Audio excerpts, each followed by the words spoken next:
this video, you're gonna learn some commonly confused English words. So let's start with the first one, lay and lie. Lay मतलब कि रखना, to put something down. For example, lay the cards face down. Whereas lie मतलब कि लेटना, means to rest in a horizontal position. For example, don't lie in the sun for too long. दूसरा word हमारा आता है affect और effect. A वाला affect means to influence something. ये एक verb होता है. For example, the martial law imposed by Imperial Legislative Assembly affected all the Indians. So A वाला जो होता है वो हम लोग का verb होता है. अगर वही चीज हम E वाली effect की बात करें तो ये होता है a result or an outcome of something. For example, अगर मैं बात करूं कि the fog created an eerie effect. इधर eerie का मतलब mysterious होता है, तो effect, noun और affect means verb. Next word आता है हमारा immigrate और immigrate. E और I.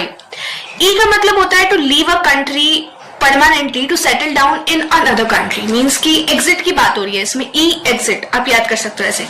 For example, my grandfather immigrated from Italy to US in early 1900s. So ये आप यूज कर सकते हैं. Immigrate means to come to a new country to settle permanently. Means इधर आने की बात हो रही है और E वाले में हम लोग की जाने की बात हो रही थी, exit की बात हो रही थी और I वाले में हम लोग आने की बात हो रही है. तो इसमें to come to a country to settle permanently. और इसके examples हो सकते हैं कि he immigrated to England for his new job. So immigrated. I is means I मतलब कि आना और E immigrate means जाना. Last confusing words are farther and further. Farther, further. So farther means it is generally for physical distance.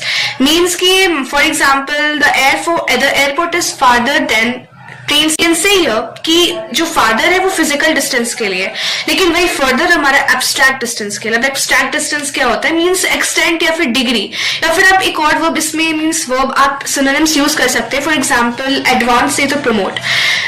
Examples के तौर पे हम लिख सकते हैं we need to discuss this matter further.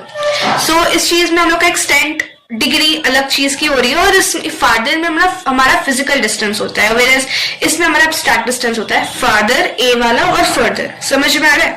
So hope you like this video. If you like this video, please hit the like button and also subscribe to my channel and press the bell icon and follow me. Bye.